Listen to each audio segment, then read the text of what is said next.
ఏంటి? చీరాల లడ్డు 2,00,000 పడారా? అవునండి బాబు. అసలు మ్యాటర్‌లోకి వచ్చేస్తే, మేమైతే ఇంకా ఎంజీసీ మార్కెట్‌లో వినాయకుడి బొమ్మ ఊరేగింపంటే చూడటానికైతే వచ్చేసాం. ఫస్ట్‌లో వచ్చేసి నరసింహ స్వామివారిది యానిమేషన్ అయితే పెట్టారు. అలాగే దాని బ్యాక్ సైడ్ వచ్చేసి అయోధ్య బాలరాముడిది అయితే పెట్టారనమాట. అయోధ్య బాలరాముడి రైట్ సైడ్ వచ్చేసి అరుణాచలేశ్వర శివుడిది అయితే పెట్టారు. వాళ్ళిద్దరి మధ్యలో ఈ శివలింగం చూడండి ఎంత క్యూట్‌గా ఉందో. అలా చూసుకుంటూ వెళ్తుంటే మనకైతే బ్యాక్ సైడ్‌లో వచ్చేసి ఎంజీసీ మార్కెట్‌లో పెట్టిన వినాయకుడి బొమ్మ కూడా అయితే వచ్చేసింది. ఎవ్రీ ఇయర్ కేరళ బ్యాండ్ తెప్పించే వీళ్ళు ఈసారి అయితే కొంచెం డిఫరెంట్ చేద్దామని చెప్పి బ్యాండ్ అయితే మార్చారనమాట. ఇక్కడ చూసినట్లయితే కృష్ణుడు గోపిక వేషం వేసుకుని వచ్చి డ్యాన్స్ అయితే మామూలుగా వేయట్లేదు. అవన్నీ కవర్ చేసుకుని వచ్చేసరికి ఇక్కడ స్పార్క్లింగ్ అండ్ లైటింగ్ షో కూడా అయితే స్టార్ట్ చేశారు. మేమైతే కొంచెం లేట్ అయిపోయాం.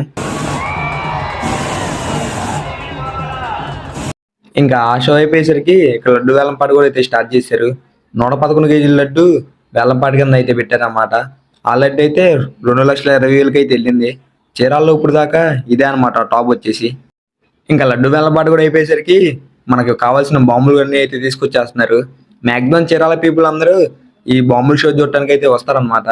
ఎందుకంటే ఈ బాంబులన్నీ ఇక్కడ లోకల్లో అయితే రెడీ చేపిస్తారు. చాలా అంటే చాలా బాగుంటది.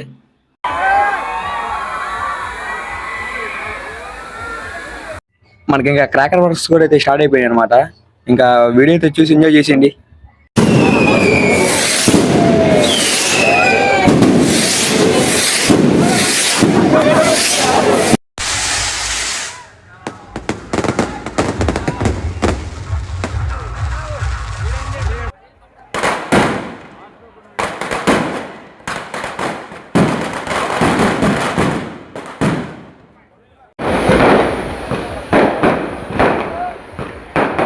ఇంకా వీడియో అయితే ఇంతే గైస్. వీడియో నచ్చితే లైక్ చేయండి, సబ్స్క్రైబ్ అయితే మాత్రం మర్చిపోకండి. మళ్ళీ నెక్స్ట్ వీడియోలో కలుద్దాం. అంతవరకు టేక్ కేర్, బాయ్.